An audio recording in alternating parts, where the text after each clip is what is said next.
Hello বন্ধুরা, আমি দীপান্বিতা আর একটা নতুন ভিডিও নিয়ে চলে এসেছি তোমাদের সকলের সামনে। ভিডিও দেখেই বুঝতে পারছো আমরা দুই বান্ধবী ওপর থেকে নিচে নামছি। আসলে ওপর থেকে নিচে নামছি সিঁড়ি বেয়ে যাবো এখন আমাদের একটা নির্দিষ্ট জায়গায়। এই ভিডিওটা বেশ কয়েক মাস আগের, আমরা যখন ঋষভে বেড়াতে গেছিলাম তখনকার ভিডিও। অনেকগুলো ভিডিও রয়ে গেছে যেগুলো তোমাদের সাথে শেয়ার করা হয়নি, তাই ভাবলাম তোমাদের সাথে এইগুলো একটু শেয়ার করে নিই। এই যে এই ড্যান্সিং ওয়েটা দেখছো, এর আগের ভিডিও দেখলে বুঝতে পারবে আমরা যখন ঋষভে ঢুকেছিলাম এরকম মানে ড্যান্সিং ওয়ে দিয়েই আমরা ঢুকেছিলাম, কারণ প্রচণ্ড উঁচু নিচু খাড়া আর রাস্তাটা চলতে গেলেই মানে খুব অসুবিধা হচ্ছে, তার জন্য আমরা নাম দিয়েছিলাম ড্যান্সিং রোড।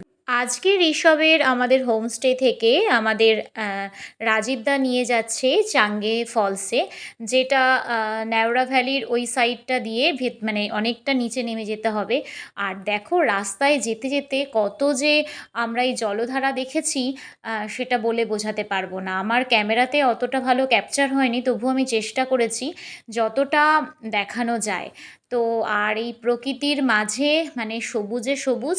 আমরা গেছিলাম তখন সেপ্টেম্বর মাস, মানে বর্ষা চলছে প্রায় শেষের দিকে বলা যায়, কিন্তু মাঝে মাঝেই বৃষ্টি হচ্ছিল। আর এই যে আর একজন আছে রোদ্দুর, এ দেখো আর একটা জলধারা চলে আসলো। ও গাড়িতে খুব একটা চাপতে পারে না, ওর একটু অসুবিধা হয়, ভমিটিং আছে। তো তার জন্য ও আর ওর পাপা অনেকটা হেঁটে যাচ্ছিল, সাথে আমিও ভাবলাম একটু হেঁটে যাওয়া যাক। তো বাকি যারা আমাদের সাথে গেছিলো তারা গাড়িতে গেছিলো। অনেকটা রাস্তা আর আমরা অনেকটা রাস্তা আর কি হেঁটে গেছিলাম। আর হেঁটে যাওয়াতে কি হয়েছিল যে প্রকৃতির এত শোভা সেটা মানে নিজেরা আরও বেশি করে উপভোগ করতে পেরেছি।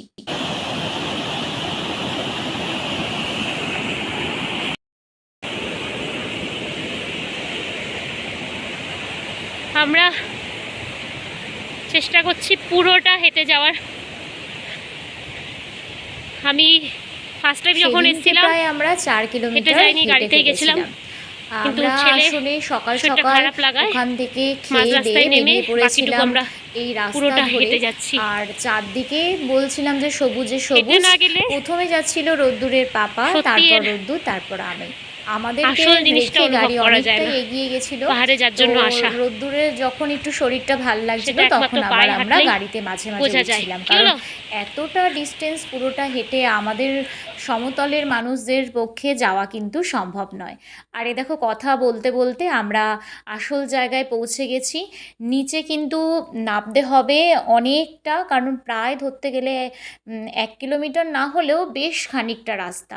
প্রথমে রাস্তা কিছুটা সিঁড়ি আছে, ওখান দিয়ে ধরে ধরে যেতে হয়। তারপরের কিন্তু একটু সমস্যা, খুব স্লিপি ছিল কারণ বর্ষাকাল চলছিল তখন, তার জন্য। বাকি ভিডিওটা তোমরা দেখতে থাকো কেমন লাগে। না সিঁড়িটা ভালো আছে,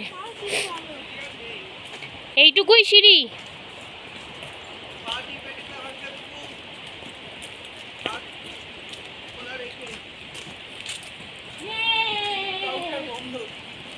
টিকিট লাগবে না। নেওড়াকে সুন্দর রাখুন। এই দেখ নেওড়া ভ্যালিতে কি কি দেখা যায়। টিকিট কাউন্টার এটা, কিন্তু টিকিট কাউন্টারে কেউ নেই। আমরা সামনের দিকে এগিয়ে যাচ্ছি।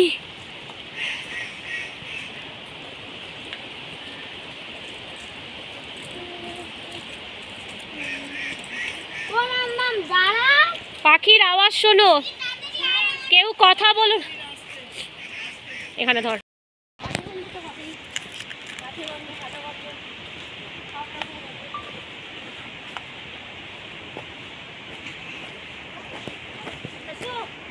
চলো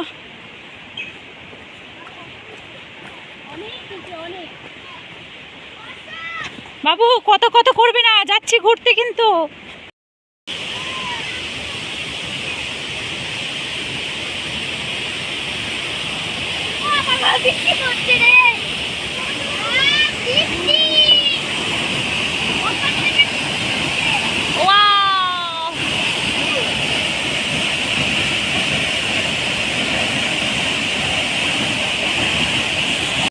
এই জায়গাতে এসে আমার মনে হচ্ছিল আমি যেন প্রকৃতির মাঝে মানে এক অসাধারণ কিছু উপভোগ করছি।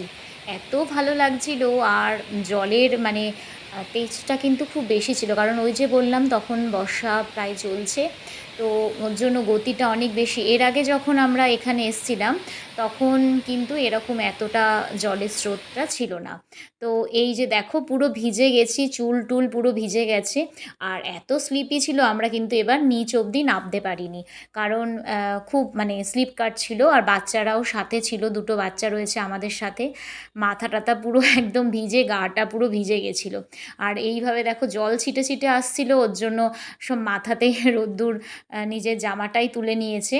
কী যে ভালো লাগছিল বলে বোঝাতে পারবো না। তোমরা যদি কখনো পাহাড়ে যাও, তো বিশেষ করে আমাদের পশ্চিমবঙ্গের নর্থ বেঙ্গলের দিকে গেলে এই ধরনের জায়গায় যাবে, খুব ভালো লাগবে। আমার তো খুব ভালো লাগে, মনে হয় অনেকটা সময় বা সারাটা দিন যদি ওখানে কাটাতে পারি, তাহলে মনে হয় মানে কিছুটা হলেও প্রকৃতির মাঝে থাকা হবে।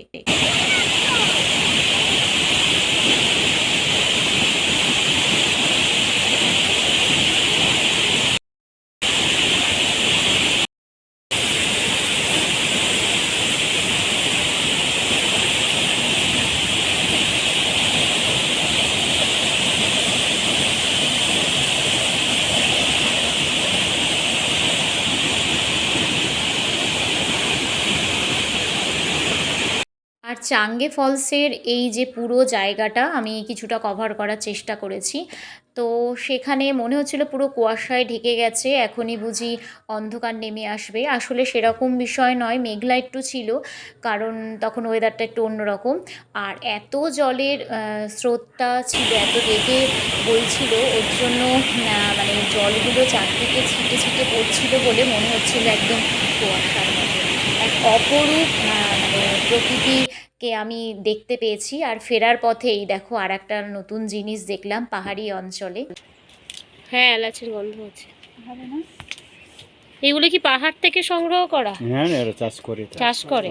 কালটিভেট করতে হবে। আচ্ছা আচ্ছা, এটা অনেক ডিমান্ড। তাই? হ্যাঁ, আপনি মশলা গুঁড়োতে পারেন না।